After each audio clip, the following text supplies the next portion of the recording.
Myślę, że dzisiejsze pierwsze czytanie i Ewangelię dobrze zrozumieją zwłaszcza ci, którzy mnie teraz słuchają, a mają za sobą 20, 40, 50 lat małżeństwa, albo przeżyli tyle lat w szczęśliwym związku małżeńskim, a teraz już są wdowcami czy wdowami.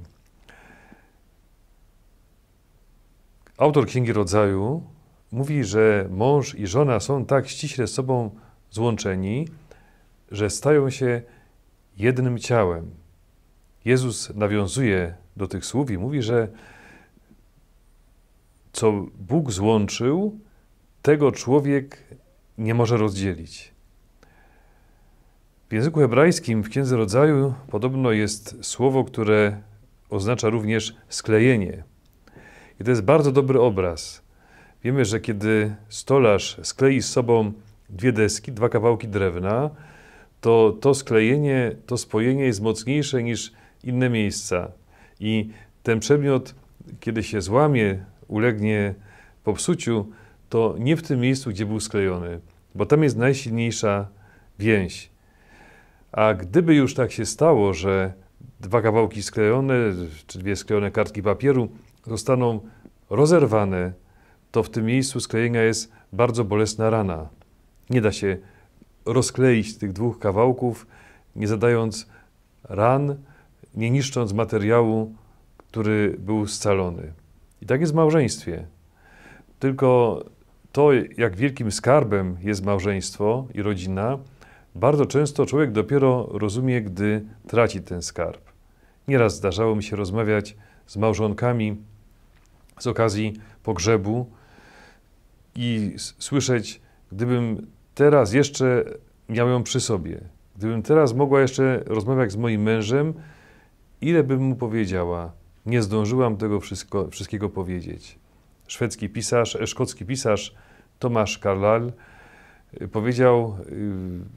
opisywał, że gdy zmarła mu żona, uklęknął przy jej łóżku, całował jej ręce, płakał i mówi: tak bardzo Cię kochałem, tak bardzo mi na Tobie zależało, tylko nie znalazłem czasu, żeby Ci o tym powiedzieć. Wielu z nas było świadkami, przynajmniej za pośrednictwem mediów, tragedii, kiedy zwaliły się dwie wieże World Trade Center. Zachowały się strzępy rozmów spod ruin. Na różnych częstotliwościach wojskowych i cywilnych osoby przesypane pod gruzami łączyły się przez telefony komórkowe czy przez inne komunikatory i okazało się, że te połączenia wszystkie prawie były pomiędzy rodzinami. Że ci, którzy, wiadomo, że to była światowa centrala biznesu, ekonomii, którzy jeszcze niedawno, jeszcze parę minut wcześniej sprawdzali indeksy na giełdzie, czy łączyli się w celach biznesowych, teraz o tym wszystkim nie pamiętali. Ich myśl i serce było przy bliskich. Jest taka jedna szczególnie wzruszająca rozmowa, kiedy jeden z ratowników, John Canuso, łączy się ze swoją żoną. Dzwoni do żony, wykonuje połączenie, to wszystko zostało nagrane i akurat odbiera jego mały synek, Antony. Jest mamusia, mamusia wyszła na zakupy, nie ma jej w domu. Antony, obiecaj mi teraz, że będziesz głową rodziny. Tatusiu, a co się stało? Co się dzieje? Tatuś na razie nie może wrócić do domu. Nie wiem, co będzie. Teraz ty będziesz głową rodziny. Bądź wsparciem dla mamy. Obiecaj mi, że będziesz dobrym człowiekiem. Tatusiu, obiecuję ci, ale proszę cię, wróć do domu. Okazało się, że na szczęście akurat ten ratownik wrócił. Ale widzimy, jak wielkim skarbem jest rodzina, a bardzo często człowiek się o tym przekonuje dopiero, gdy przeżywa stratę. Jak w tej fraszce, w tym wierszu Jana Kochanowskiego o zdrowiu, że dopiero wtedy doceniamy ten dar, kiedy się zepsuje. Ktoś może powiedzieć: no dobrze, ale ja nie mam rodziny. Żyję w stanie wolnym, moje życie ułożyło się inaczej.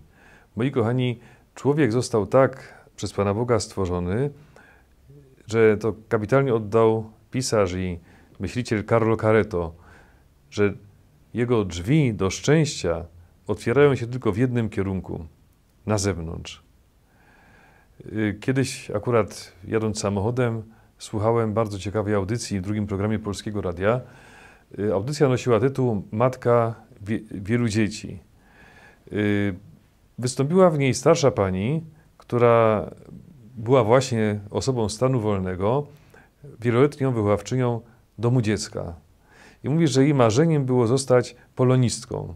Chciała studiować polonistykę i że to się udało, ale w związku z tym, że to były czasy, lata twardej komuny, była głęboko wierzącą osobą, nie znalazła zatrudnienia w szkole. I mówi, ta kadrowa, która wtedy odmówiła mi zatrudnienia w szkole, powinna dostać wysokie miejsce w niebie, bo dzięki tej decyzji rozpoznałam swoje prawdziwe powołanie. Całe życie przepracowała w domu dziecka. Kiedy wystąpiła w tej audycji, była już emerytką. I mówi, to jest moje szczęście. Ja dzisiaj jestem na emeryturze, ale przychodzę do tych dzieci, jestem dla nich babcią. Temu przyszyję guzik, tego pocieszę, temu podmucham rękę, kiedy się zrani, z tym odrobię zadanie. Nie wyobrażam sobie życia bez tych dzieci.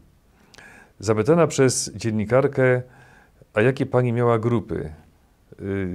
Trudne, ona mówi, proszę pani, jakie grupy? Dla mnie każde dziecko liczy się oddzielnie.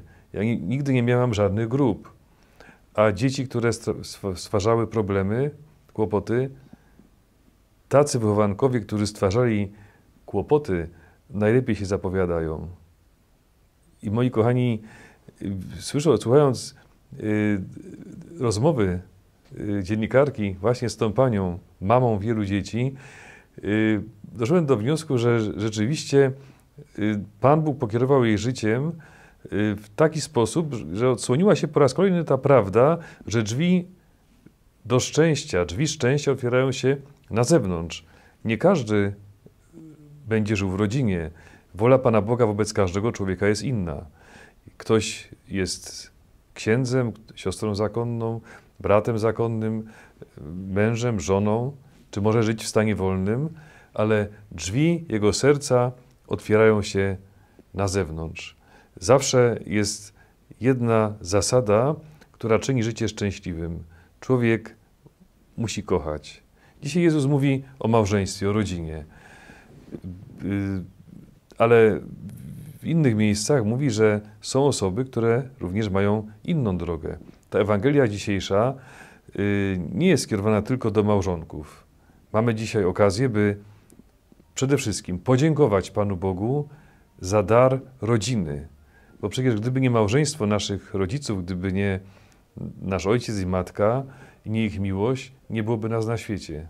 Zawdzięczamy temu związkowi nasze istnienie, naszą egzystencję.